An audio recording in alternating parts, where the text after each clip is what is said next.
যারা ওনাকে এরকম মৃত্যুর মুখে ঠেলে দিল, সেটা কে বা কারা, সেটা তো উনি ওনার জ্ঞান না এলে জানতেই পারবো না। আপনি জানবেন কি করে? উনি তো কথা বলতে পারছেন না। খুব ভাবে শাস্তি পাচ্ছেন সত্যেন বাবু। তাহলে কি সত্যি? কিন্তু কে কে মারতে চাইলো ওনাকে? কে?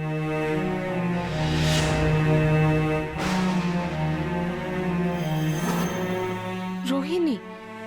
কিন্তু কেন? কি উদ্দেশ্যে? আমি কি সব ভুল করছি? ঈশ্বর, ঈশ্বর আমাকে সাহস দাও, আমাকে শক্তি দাও, আমি যেন যেন শেষ রক্ষা করতে পারি। ঈশ্বর আমাকে সাহস দাও।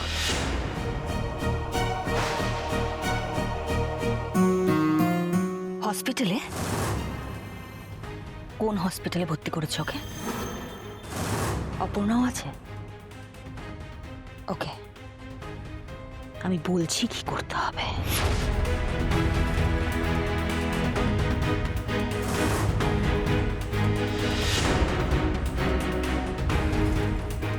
কতক্ষণ তুমি ওখানে থাকবে অপর্ণা? কতক্ষণ ওই হসপিটালে বসে তুমি পাহারা দেবে? কতক্ষণ?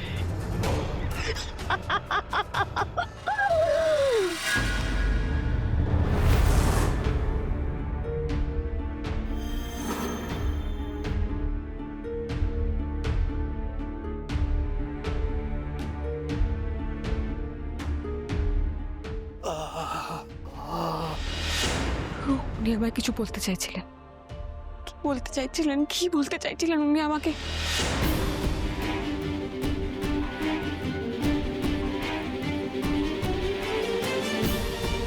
অপর্ণা, সত্যেনবাবুকে আইসিইউতে নিয়ে যাওয়া হয়েছে। খুব খুব ক্রিটিক্যাল কন্ডিশনে নিয়ে এসেছিলাম আমি। আমাদের এতদিনের পুরনো লোক সত্যেন বাবু, এইভাবে ওনার অ্যাক্সিডেন্ট। বিপদ কখন কোন দিক দিয়ে আসে সেটা তো আর বলা যায় না, তবে অ্যাক্সিডেন্ট তো না, এটা অ্যাক্সিডেন্ট নয়। কেউ একজন ইচ্ছে করে এটা করেছে। ইচ্ছে করে কেউ ওনাকে মারতে চেয়েছে। কে? জানি না, কিন্তু জেনে যাব। জানতে আমাকে হবেই। এ কথা কেন বলছো অপর্ণা? নর্মাল অ্যাক্সিডেন্টটা তো হতে পারে। আমি নিজের চোখে দেখেছি একজন মানুষ এসে ওনাকে ধাক্কা দিয়ে চলে গেল। আমার চোখের সামনে হয়েছে, আমার চোখের সামনে হয়েছে ঘটনাটা। উনি আমাদের বাড়ির দিকে আসছিলেন। উনি কিছু একটা বলতে আসছিলেন আমাকে, লোভের কথা, পাপের কথা।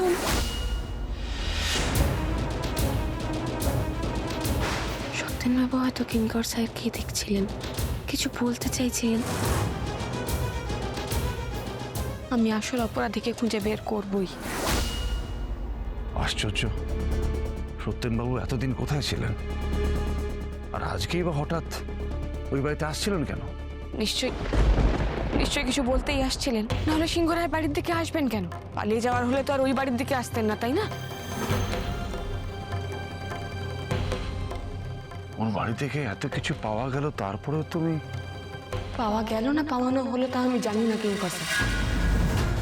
আর সত্যিটা জানার জন্য আমাকে ওনার জ্ঞান ফেরা অবধি অপেক্ষা করতে হবে।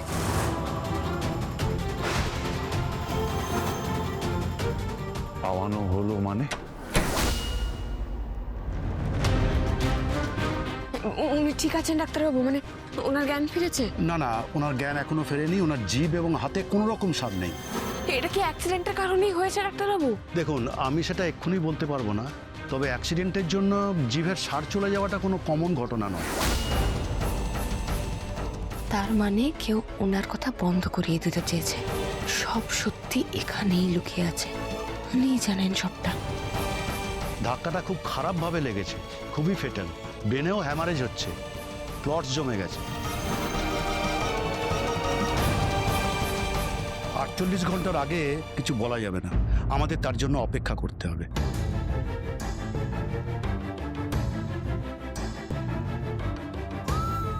ওনার জ্ঞান না ফিরলে কিছুই জানা যাবে না।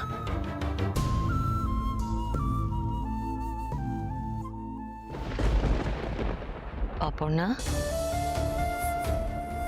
কি হয়েছে? আমি এসব কিচ্ছু চাইনি মা, আমি কিচ্ছু চাইনি। আমি তো শুধু পড়াশুনো করে আমার মা বাবার দুঃখ কষ্ট ঘোচাতে চেয়েছিলাম, একজনকে ভালোবেসে তার যোগ্য হয়ে ওঠার চেষ্টা করছিলাম। আমি এত কিছু, এত রকম কিছু আমি কিচ্ছু চাইনি। আমি কি ভুল করলাম মা? না, কোনো ভুল তুমি করনি। পারবে, তুমি পারবে, সব ঠিক হয়ে যাবে। তার মতো তুমি সবটা পারবে।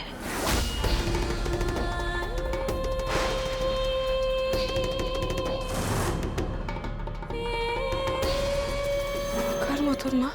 অপনা কালকে কেস, আমার মনে হয় তুমি মিসেস সিংহ রায়কে নিয়ে বাড়ি যাও, আমি এখানে আছি। না,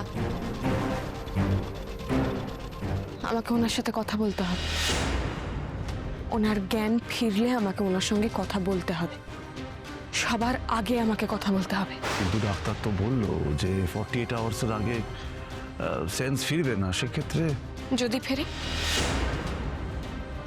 ফিরতেও তো পারে, তাই না? আমি এখানেই থাকবো কিঙ্কর স্যার, এর শেষ না দেখে আমি কোথাও যাব না। মিসেস সিংহ রায়, আপনি কিঙ্কর, অপর্ণা যখন এখানে আছে তখন ওর সঙ্গে আমি এখানে থাকবো। ইচ্ছে হলে তুমি ফিরে যেতে পারো।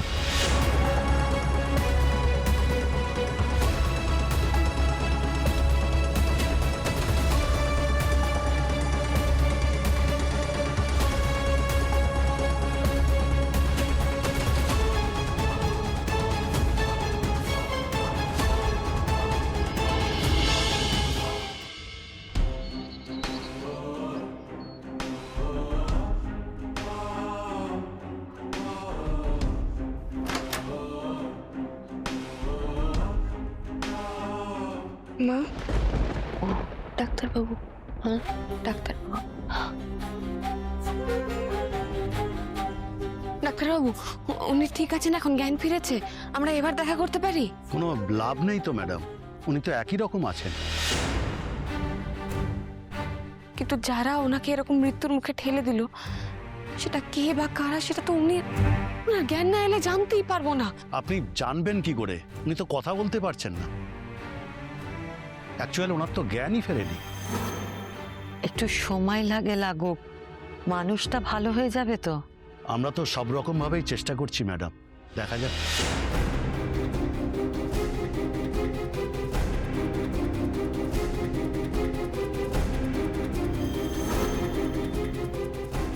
কিঙ্কর, তুমি বাড়ি যাওনি? কি করে যাব? মিসেস সিংহ রায়, আপনারা আমার রেসপন্সিবিলিটি, আপনাদের ছেড়ে যাই কি করে?